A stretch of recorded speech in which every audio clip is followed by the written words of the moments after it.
Bonjour, aujourd'hui c'est J12, hein. Ça veut dire que c'est le deuxième bilan puisque on avait dit à J6 qu'on faisait 5 vidéos et au sixième jour on fait un bilan. Alors cette fois-ci on va faire un bilan sur le thème du lien. Parce que à quoi ça sert ce défi 30 jours? Ben, c'est pour faire du lien. Moi, c'est ça qui est important pour moi.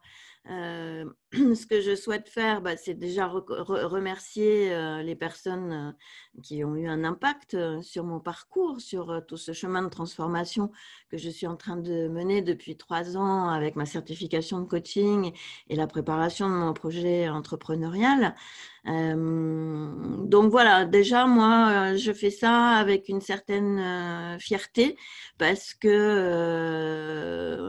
bah, je trouve que c'est important de dire à un tel et un tel l'impact que leurs propos, leur enseignement, leur coaching, enfin les différents angles, oui, ça a eu un impact. Donc, cette semaine, j'ai envoyé des messages aux personnes que j'ai citées dans mes précédentes vidéos.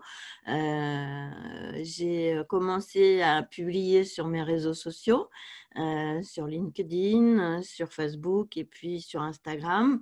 J'ai commencé à avoir des petits commentaires de gens qui me connaissent plus ou moins et qui n'ont pas forcément compris ma transformation parce que j'ai très peu communiqué ces 3 dernières années.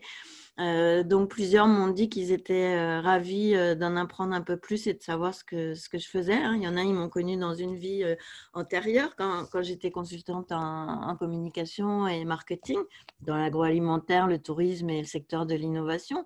Donc, sur mes réseaux sociaux, j'ai des, comment dire, des communautés de toutes ces époques de mon parcours et je suis très attachée à tenir du lien. Donc, je suis étonnée et touchée de voir cette semaine certains qui ont regardé 1, 2 ou 3 vidéos et qui disent ah bah c'est chouette, on en sait un peu plus, on comprend un peu mieux ton parcours. Donc ça c'est bien.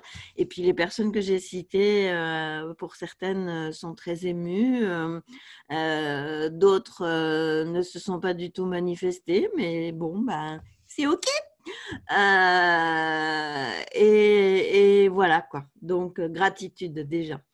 Ensuite, bon, on va rentrer dans des considérations. J'ai noté sur mon petit papier de bilan bah, de vous parler du référencement. Forcément, hein, dès qu'on publie quelque chose sur Internet, ben, on veut que ce soit vu et que les petits moteurs de recherche aient les moyens de trouver et de mettre en avant. Alors, bon, j'ai potassé ce bouquin-là depuis l'année dernière de Thomas Gassio dans une très bonne collection, La boîte à outils, où beaucoup de livres sont des mines d'or, et celui-ci est une mine d'or. J'avais aussi le livre YouTuber de Janvier, Janvier, je sais pas, voilà, il est très connu. Bon, moi, c'est pas du tout le genre de vidéo que je regarde et je voudrais pas du tout faire des considérations hommes-femmes parce que j'aime pas du tout ça. Mais souvent, les garçons sont très dans la technique et sont très sur les statistiques, les objectifs, les réglages et les machins, etc. Et c'est quand même beaucoup le propos de ce livre qui est très, très riche parce que ça parle de YouTube, mais aussi sur Instagram, les lives Facebook, les webinaires, etc. Donc, c'est un tour d'horizon extrêmement complet du média vidéo avec des témoignages de gens comme Stan Leloup, Frédéric Canvet, et j'en oublie dans les Laurent Poncino de Lornibox, le fameux David Venink que j'ai vu ce week-end au mastermind de Nicolas Devic, David J, hein, évidemment, hein, sur la vidéo. Donc voilà, on a des références qui contribuent à ce bouquin. Donc moi je dis tout ça c'est très bien mais ça parle à mon driver soit parfaite et comme ce driver là je souhaite lui tordre le cou là maintenant j'avoue que d'avoir consulté ce livre et puis l'autre là YouTuber l'année dernière ça m'a bloqué quoi. Voilà, hein, il faut dire les choses très clairement. Moi, quand je lis des livres comme ça où ils nous expliquent toute la technique de tout ce qu'il faut faire bien, et merci pour le bouquin, hein, ce n'est pas une critique du livre. Moi, quand je vois tout ça, ça me paralyse. Je me dis, je ne vais jamais y arriver, c'est une montagne infranchissable et mon driver soit parfait me dit, bah, tant que tout ça, toute la liste ne sera pas faite, bah, tu fais rien. Et voilà comment ça fait 2 ans que je n'ai pas lancé cette chaîne YouTube, alors que Yannick Alain, dès le début de la Neurobusiness School, en 2019, en parlait, et Martin Latulippe également en remettait une couche sur ça. Donc, ce que j'ai envie de dire, c'est qu'il faut avoir une approche professionnelle pour essayer de faire du mieux qu'on peut. Mais là, moi, j'essaie de me libérer un peu du soi parfait. Et maintenant, ma maxime, c'est vaut mieux fait que pas fait. Tant pis pour l'imperfection, marchons le terrain, comme dit si bien Martin et les Canadiens. Ce qui compte, c'est de faire et de progresser. Voilà. Je dirais que l'erreur à ne pas faire, ce serait de dire je fais, et puis voilà, c'est comme ça, je ne change rien. Donc non, je pense que le principe agile de l'itération, où on prend du feedback, on s'auto-analyse soi-même et on corrige petit pas en petit pas, moi, j'essaie de me mettre dans cette logique-là. Donc, je remercie évidemment certaines personnes extrêmement délicates dans leur bienveillance qui m'ont fait comprendre que c'était nul et que je ne pouvais pas mettre ça en ligne. Mais franchement, je leur dis merde, quoi. Voilà, parce que faites-le et puis on en reparlera. Et puis voilà, moi, maintenant, je suis dans la logique du vaut mieux fait que pas fait et dans la logique que je marche vers mon objectif. Hein, j'ai ma vision de projet qui est très, très claire. Donc, chaque jour, je fais des petits pas. Tant pis s'ils sont imparfaits, si ça ne plaît pas, ben, tant pis. Hein, voilà.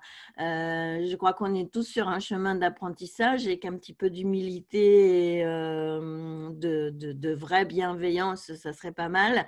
Et puis, sinon, ben, je dis un merci à ceux qui m'ont encouragé, qui mesurent l'effort, qu'eux-mêmes ont fait ou ont peur de faire. En tous les cas, je pense que quand on commence à se mettre visible sur les réseaux sociaux et les différents médias, bah, il faut être un petit peu à la fois comme un roseau, hein, souple, mais ferme, parce que bah, on fait à la fois ce qu'on peut et puis ce qu'on veut aussi, hein, et chacun sur son cheminement. Et si on se compare, on est toujours moins bien que quelqu'un et mieux que quelqu'un d'autre. Moi, donc, j'ai fait tout ce nettoyage de mindset et tout ce chemin de transformation. Et puis, c'est mon métier de coach d'emmener mes coachés sur ce chemin-là de transformation. Alors maintenant, franchement, j'essaie de me l'appliquer à moi-même. Certes, c'est pas facile. C'est pas facile tous les jours, mais ça sert à rien de dire que c'est pas facile, quoi. Voilà, faut le faire et voilà, quoi. Alors après, quand même, ce que j'ai retiré d'enseignement de ce livre que je vous remonte du fameux Thomas Gazio, qui est très réputé comme expert des vidéos, ce que j'ai retenu, c'est d'enrichir ma présentation à la fois pendant la vidéo, donc vous allez voir quelques petits changements dans les prochaines vidéos, et puis d'enrichir le descriptif avec peut-être des tags plus pointus, mieux choisis, et puis de faire une description un petit peu plus complète. Donc voilà, donc je retravaille les vidéos déjà précédemment publiées, et puis les prochaines, je vais m'y pencher sérieusement. Ce que je voulais dire aussi pour terminer, c'est que dans le bilan 1 de J6, j'avais dit objectif moins de 2 minutes. Donc, vous noterez que pour les 5 précédentes vidéos, l'objectif a été atteint. Par contre, pour aujourd'hui, c'est complètement raté parce que dans un bilan, il y a beaucoup de choses à faire, donc tant pis. Mais je continue à avoir cet objectif de moins de 10 minutes pour les 5 prochaines vidéos. Je vous avais parlé aussi que j'étais attentive sur le fond hein, ce fond violet et puis quels habits je mets. Donc, vous voyez, je teste. Là, aujourd'hui, je trouve que c'est pas trop mal. Voilà. Alors, bien sûr, dans le livre de Gazio, ils expliquent comment constituer un fond. Évidemment, je retrouve pas la page, ça, c'est toujours comme ça. Bref, zut. Bon, je ne retrouve pas la page.